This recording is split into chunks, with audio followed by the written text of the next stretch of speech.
네, 오늘은 산업과 기업에 대한 애널리스트의 이야기를 들어보는 애널리스트 리포트로 꾸려가도록 하겠습니다. 대선 이후에, 미 대선 이후에 한국 시장은 사실 미국 시장과는 반대로 전반적으로 좀 처지는 양상을 보였습니다만, 그래도 그 안에서 게임, 인터넷 관련된 일부 대표 기업들은 또 나쁘지 않은 방향성을 보여주기도 했어요. 현재 시점에서 우리가 주목해야 할 이슈는 무엇인지 업종에 대한 이야기 들어보도록 할게요. 이미석 선임연구위원 모셨습니다. 안녕하세요. 안녕하세요. 네, 안녕하세요. 자, 오늘은 저희 이제 게임주에 대해서 주로 이야기를 좀 해볼까 하는데, 일단 오늘 준비한 주제부터 먼저 확인해 보도록 하겠습니다. 자, 오늘은 게임 업종 내 비용이 좀 낮아질 요인에 대한 이야기를 해볼까 해요. 그리고 이제 게임들의 흥행 적중률이 높아지는 구간, 게임주에 대한 매력은 조금 더 높아질 수 있을까라는 부분 이야기 나눠보도록 하겠습니다. 일단 저희가 계절적으로 보면 겨울을 게임 업종에 대해서는 뭐 성수기라고도 꼽을 수 있을 것 같기도 해요. 최근 실제 게임 시장의 분위기는 어떤지, 업종 내 가장 중요하게 보고 있는 이슈가 뭔지 일단 좀 정리를 해볼까요? 네, 24년 자체가 게임 시장에 있어서 그렇게 나쁘지는 않은 분위기가 형성이 되었었고요. 네. 작년까지는 아무래도 신작의 공급단의 이슈가 좀 생겼었기 때문에 컨텐츠가 풍부하지 않아서 뭐 게임 시장이 좀 위축되는 경향이 있긴 했었으나 네. 올해 들어와서는 공급단의 정상화가 있었고 여기에 추가적으로 작년 하반기부터는 생성 AI 도입이 본격화되면서 비용에서도 이제 절감이 나타나는 가운데 실질적으로 올해 하반기 그리고 내년도 상반기부터 조금 더 일어날 수 있는 새로운 스토리는 앱 수수료 인하에 대한 가능성을 저희가 봐야 된다라고 말씀을 드리고 있어요. 네, 일단은 뭐 전체적인 시장 분위기를 봤을 때는 비용을 낮출 만한 요인이 발생했고 AI를 활용하면서 그리고 게임의 공급도 이제 좀 정상화되는 구간에 들어와 있고 해서 분위기가 나쁘지 않은 가운데 여기에 또 플러스 알파로 추가되는 긍정적인 요인이 있어 보인다라는 이야기를 주신 것 같아요. 그 이제 플러스 알파가 되는 부분이 앱 수수료 인하라는 부분인데 이게 일단 뭔지 산업 전체에 미치는 영향은 어떠한지 그 부분 좀 정리를 해야겠어요. 네, 앱 수수료 인하에 대해서 과거부터 논의가 된 적은 있었는데 네. 애플이 지금 EU 지역에서 30%가 아니라 17%로 인하를 한 상황이고요. 앱 수수료를. 네. 네. 뭐 이런 인하 결정이 좀 나타난 배경에는 결국 이런저런 규제에 대한 이슈가 있었다라고 네. 보시면 좋을 것 같아요. 뭐 해당 부분은 조금 더 말씀을 드리겠지만 이거를 통해서 산업단에 변화하는 부분 중에 하나는 결국 산업 전체로 봤을 때 신작의 공급량이 늘어나는 그런 효과를 발휘할 것으로 예상을 하고 있고요. 그러한 결과가 초래되는 원인은 아무래도 신작을 만드는 데 있어서 들어가는 가용 개발비 자체가 네. 증가할 수가 있고 그러한 부분은 결국 모바일에서의 앱 수수료가 30%가 아니라 17%로 인하가 된다라고 했을 때는 전체 게임 시장의 가용 개발비가 13% 정도 그리고 PC랑 콘솔 플랫폼까지 수수료가 17%로 인하가 된다라고 했을 때는 26% 정도의 신작 공급 증대가 있을 것으로 예상을 하고 있습니다.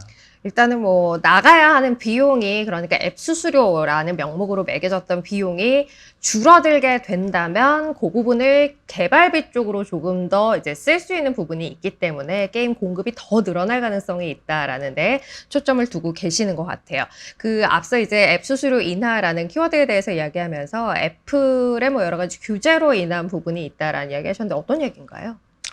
뭐 아무래도 그 EU 이야기를 안 드릴 수가 네. 없을 것 같아요. 지난 3월에 EU 쪽에서 DMA라고 그러니까 글로벌 빅테크 7개사에 대해서 독과점 방지법과 비슷한 네. 이런 법안을 좀 올렸습니다. 그리고 해당 부분에 대해서 첫 번째로 좀 위반 판결을 받은 업체가 애플이었고 애플이 좀 이 iOS 마켓이라는 이 점유율을 굉장히 큰 이 마켓에서 30%를 계속 좀 유지하고 있는 것에 대해서 좀 굉장한 약간 규제를 이제 받을 수 있다라는 거를 6월에 EU 측에서 이야기를 해주다 보니까 애플이 그럼 이제 과징금에 대해서 생각을 할 수밖에 없다 보니 지난 3분기 도중에 수수료를 17%로 인하를 한 케이스가 있고요. 그리고 이거에서 이제 과징금이 확정되는 건 아직 나오지는 않았지만 뭐 외신에서는 연내 정도의 과징금이 확정이 될 것으로 예상을 하고 있습니다. 근데 EU에서 앱 수수료가 인하되는 부분이 여타 국가로도 확산이 될 거다라는 확신을 저희가 가질 수 있는 상황인 건가요? 아무래도 이제 글로벌 양대 마켓이라고 한다면 iOS랑 안드로이드가 있겠죠. 그래서 구글 같은 경우가 똑같이 이 위반 판결을 받을 수 있는 그런 상황에 처해 있고 경쟁사 대형 경쟁사가 이미 17%로 인하를 했다라고 했을 때 구글 역시도 그걸 맞추지 않으면 바로 이제 과징금까지 낼 위기에 몰리기 때문에 구글이 우선적으로 따라올 수밖에 없고요. 지금 EU뿐만 아니라 미국에서도 비슷한 좀 게임사들이 이 수수료율 30%는 너무 과하다라고 하면서 소송들을 건 것이 굉장히 많고 그러한 소송의 결과에 있어서 이번 EU의 DMA 이 위반 판결이 큰 영향을 끼치게 된다. 그러면 iOS가 지금 유럽 지역에서 먼저 내렸지만 나머지 글로벌 지역도 따라갈 수밖에 없는 그런 흐름이다라고 보시면 좋을 것 같아요. 게임 업체들의 수수료율에 대해서 이제 저희가 이야기하는 건 그만큼 이 수수료라는 게 게임 업체들의 수익 구조에서 매출에서 차지하는 비중이 꽤 있기 때문일 텐데 실제 구조가 어떻게 돼 있는지 좀 정리를 하고 넘어가죠. 일단 게임 업체가 예를 들어서 NC소프트나 넷마블이나 이런 업체가 직접적으로 퍼블리싱을 하는 경우에는 그 게임에서 발생하는 매출 자체를 총매출로 인식을 먼저 합니다. 그리고 플랫폼 수수료가 앞서 말씀드린 이 애플이나 구글한테 나가는 플랫폼 수수료가 30% 정도 발생을 한다라고 하면 그 30%가 지급 수수료로 빠진다라고 보시면 될 것 같아요. 그래서 이 매출 연동비성의 지급 수수료 30%가 나가고 나서 남은 거를 이제 공원 이익이라고 이제 게임사에서는 볼 수가 있겠죠. 그럼 이제 공원 이익에서 일정 부분의 영업이익을 남기고 나머지를 개발비에 투여를 하게 되는 것인데 그 가용 개발비가 이 플랫폼 수수료가 줄어들면서 올라올 수가 있는 거고 전반적인 게임사의 숫자적인 변화는 OP 마진단에는 7% 정도가 모바일 앱 수수료 인하에서 발생을 할 수 있다라고 보시면 되고 전체 플랫폼이 인하가 된다라고 했을 때는 10%가 개선되는 효과를 볼 수 있다라고 보시면 좋을 것 같아요. 전체 플랫폼이라고 한다면 모바일 이외 뭐 콘솔 PC 쪽을 이야기하시는 건가요? 네, PC랑 콘솔 플랫폼도 거의 이제 주력 플랫폼들이 30%라는 그 수수료를 받고 있는데 그 30%라는 수수료를 받고 있는 그 명분 자체가 글로벌에서 모바일을 포함한 전체적인 시장에서의 플랫폼들이 지난 10년 넘게 관습적으로 30%를 받아왔다. 우리는 뭐 잘못한 게 없다라는 그런 입장인데 글로벌에서 가장 큰 플랫폼 중 하나인 iOS가 이미 수수료 인하에 돌입을 한다라고 하면 이 명분이 깨지기 때문에 PC랑 콘솔도 시간이 뭐 1년 정도는 더 걸릴 수도 있긴 하지만 따라올 수밖에 없다라고 보시면 좋을 것 같아요. 그러면 이제 전반적인 부분에 있어서 가용 가능한 이 자원이 늘어날 수밖에 없고 이건 이제 결국 게임사들에게 개발을 많이 할 수 있는 여력으로 돌아가게 될 것이다 해서 긍정적인 모멘텀이 될 것이다 라는 부분인데 게임사들 개별적으로 봤을 때는 예상되는 수혜에 대해서 어떻게 예상하고 계세요?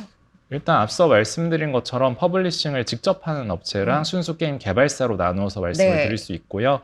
앞서 말씀드린 그런 직접 퍼블리싱 업체는 수수료율이 줄었을 때 당연히 나가는 지급 수수료가 바로 절감이 되다 보니까 이익률 단의 개선된 효과를 누리게 되고 순수 게임 개발사, 예를 들어서 시프트업이나 넥슨게임즈 같은 이런 게임 개발사는 퍼블리싱을 직접 하고 있지 않기 때문에 순매출로 인식을 합니다. 뗄 거 다 떼고 그 안에서 몇 대 몇을 우리가 갖는다라고 했을 때 우리가 가져오는 부분에 대해서 순매출 인식을 하게 되는데 일반적으로 퍼블리셔가 계약하는, 그러니까 순수 게임 개발사랑 계약하는 구조가 플랫폼 수수료를 뗀 것 다음에 이제 분배를 한다이기 때문에 플랫폼 수수료율이 낮아진다라고 했을 때 그들이 파이가 증가를 하게 되는 거죠. 이거를 좀 수치적으로 말씀을 드린다라고 한다면 순매출 인식률이 모바일이 수수료가 30%에서 17%로 변화를 한다라고 했을 때는 이 순매출 인식률이 20%가 증가되는 효과가 있다라고 보시면 좋을 것 같아요. 순수 개발사 같은 경우는. 그러면 퍼블리싱 업체, 직접 퍼블리싱하는 업체 그리고 순수 개발사 이렇게 놓고 봤을 때는 앱 수수료 인하라는 부분은 개발사 쪽에 조금 더 유리한 부분이 크다라는 결론인 건가요? 그건 아니고요. 퍼블리싱을 하는 업체가 먼저 봤을 때는 좀 더 직접적으로 이익 개선 효과가 좀 더 파격적으로 나타날 수가 있지만 어쨌든 국내에 있는 그런 업체들이 차기에 나오는 신작들에 대해서 숫자가 확실하게 붙는 경우에 이 드라마틱한 이익 개선 효과를 누릴 수가 있고 순수 게임 개발사 뭐 시프트업이나 넥슨게임즈 같은 경우에는 이미 이익을 안정적으로 라이프 사이클을 길게 가져가면서 니케나 블루 아카이브와 같은 작품들에서 이미 내고 있기 때문에 이익의 개선 효과는 좀 더 안정적으로 누릴 수 있다 정도의 차이가 있을 것 같아요. 저희 이제 뭐 이야기로만 쭉 이렇게 풀어봤는데 전체 플랫폼에서의 수수료가 떨어지게 될 경우 그리고 이제 모바일 플랫폼에서의 수수료가 앞서서 떨어지게 될 경우 기업들별로 이익단에서의 기대되는 효과가 어느 정도인지 수치로 좀 확인해봤으면 좋겠어요. 네, 보이시는 것처럼 이익단에는 넷마블이 가장 좀 큰 개선 효과를 네. 예상을 하고 있고요. 그렇게 보는 이유는 아무래도 모바일 게임 매출 비중이 높은 회사이기 때문입니다. 92%에 달하기 때문에 모바일 앱 수수료가 인하가 됐을 때 3천억 원 이상의 이익 개선 효과를 예상을 하고 있고 네. 그 다음으로 NC소프트가 있겠죠. 1,300억 가까이 이렇게 좀 이익 개선 효과가 있을 것이고 크래프톤, 카카오게임즈, 위메이드 등이 700억 원 수준의 이익 개선 효과가 있을 것이다 라고 좀 예상을 할 수가 있겠습니다. 이거를 시가총액 대비로 나눠서 네. 이익단에서의 민감도를 분석을 해본다라면 넷마블이 역시 가장 크고 그다음에 카카오게임즈랑 위메이드가 뒤를 이으면서 이 세 가지 업체가 바로 직접적으로 좀 주가 민감도도 좀 네. 높을 것으로 예상되는 그런 기업입니다. 카카오 게임즈, 넷마블 그리고 위메이드 네. 이렇게 세 기업 주가가 받을 영향이 앱 수수료 인하라는 이슈에 의해서 꽤 클 걸로 보인다라는 부분 이야기를 해주셨고 지금 이제 가정해 본 수치는 모바일 플랫폼에서의 수수료 인하를 가정한 거예요. 앞서 이제 뭐 PC 콘솔 전체 플랫폼으로도 시간차를 두고 확대될 가능성에 대해서 이야기를 했기 때문에 그 경우에는 어떤지도 좀 확인해봤으면 좋겠어요. 네, 보이시는 것처럼 큰 틀에서는 순서는 변하지가 않습니다. 네. 다만 PC나 콘솔 매출 비중이 유의미하게 있는 뭐 NC소프트나 펄어비스나 넥슨게임즈와 같은 회사들의 이익 개선 효과가 생각보다 이제 좀 더 올라왔다 네. 정도의 차이를 이제 보실 수가 있을 것 같아요. 자, 그러면 이제 뭐 앱 수수료 인하라는 포인트만 있는 건 아니고 전반적인 환경의 개선에 대해서도 저희 앞서서 이야기를 했으니까 다 버무려 봤을 때 현재 게임 업종 내에서 보고 계시는 가장 좋아 보이는 종목은 뭔지 그에 대한 결론을 좀 들어볼게요. 제가 게임 섹터에서 탑픽으로 말씀드리는 종목은 시프트업이고요. 시프트업. 시프트업에 대해서 제가 탑픽으로 말씀드리는 이유는 뭐 직접 퍼블리싱을 하는 업체 중에서 내년도에 탑라인 성장성이 굉장히 큰 기업이 있으면 좋겠지만 지금 퍼블리싱을 직접 하는 업체 중에 내년도에 확실하게 성장을 담보할 수 있는 기업을 좀 찾기는 생각보다는 좀 어려운 상황이에요. 그래요. 그러면 다시 한번 순수 게임 개발사로 눈을 돌려서 해당 게임 개발사가 내년도에 신작 라인업이 풍부한 회사면 좋다라는 좀 결론을 내릴 수가 있는데 그 대표적인 게 시프트업이고 내년도 상반기에 지역 및 플랫폼 확장을 앞두고 있습니다. 네. 니케의 중국 출시를 네. 앞두고 있고요. 그리고 스텔라 블레이드의 과거에 이제 올해 이제 출시를 했던 거는 콘솔로만 출시를 했었는데 내년도에 PC 확장을 앞두고 있어서 이런 확장 모멘텀이 굉장히 상반기에 풍부하다라고 보실 수가 있고 내년도로 따졌을 때도 밸류에이션이 15배 수준에 불과해서 네. 밸류에이션 매력도 역시도 굉장히 높다라고 보실 수가 있겠습니다. 알겠습니다. 지역적인 그리고 플랫폼적인 확장에 대한 기대를 감안한다면 밸류에이션에 대한 매력 높다고 볼 수 있기 때문에 시프트업에 대해서는 최선호주 의견을 유지한다라는 이야기 주셨고요. 게임주 이야기 해봤고 그 인터넷 섹터도 사실 이제 커버를 하고 계시기 때문에 마지막으로 한 가지 좀 이야기 들어보고 싶어요. 앞서 저희 애널리스트 리포트 시간 통해서 인터넷 업종에 대해서 역시 개선될 만한 여지들이 보인다라는 이야기를 했던 바 있어요. 그 이야기 하면서 네이버에 대해서 굉장히 강조해서 이야기를 드렸던 바 있는데 최근에 네이버 주가 흐름 보면 또 굉장히 안정적인 모습을 보여주고 있기도 합니다. 그래서 그 부분에 대한 리뷰를 다시 한번 좀 들어볼게요. 네, 네이버 같은 경우는 지난 3분기 실적 발표가 굉장히 긍정적이었다라고 말씀드릴 수가 있겠습니다. 광고랑 커머스, 컨텐츠 모두 생각보다 기대 이상의 좀 네. 성과를 보였는데 사이트나 저희가 주목해서 볼 수 있는 부분은 광고 쪽이었다라고 말씀드릴 수가 있을 것 같고요. 광고 쪽이 기존에 뭐 4에서 한 6% 사이로 나오고 있던 검색 광고의 성장률이 이번에 9%대까지 올라온 부분이 있고 네. 디스플레이 광고의 성장률 같은 경우에는 1분기에 5%, 2분기에 8%, 그리고 3분기에 11%까지 올라오면서 성장이 가속화되는 그런 흐름을 보이고 있는데 이러한 부분들이 네이버가 그러니까 네이버 앱을 요즘 들어가시면 홈피드 화면이 많이 개편이 되어 네, 있어요. 네. 그래서 컨텐츠가 맞춤형으로 3개 정도 노출이 되고 그 이후에 맞춤형 광고가 뜨는 식으로 이제 노출이 되고 네, 있는데 네. 광고가 해당 광고가 타겟팅이 잘 되다 보니까 단가가 잘 올라오고 있다라고 보실 수가 있고 그 광고가 본격적으로 노출이 됐던 게 올해 6월인 만큼 내년도 상반기까지는 보다 긍정적으로 성장률을 유지할 것이다. 그래서 내년도 상반기까지 간다라고 했을 때 디스플레이 광고 쪽에서의 성장률이 10% 중반까지는 나올 수가 있는 굉장히 긍정적인 흐름. 네. 광고가 수익성이 워낙에 높다 보니까 네이버의 실적 서프라이즈로 내년도 상반기까지는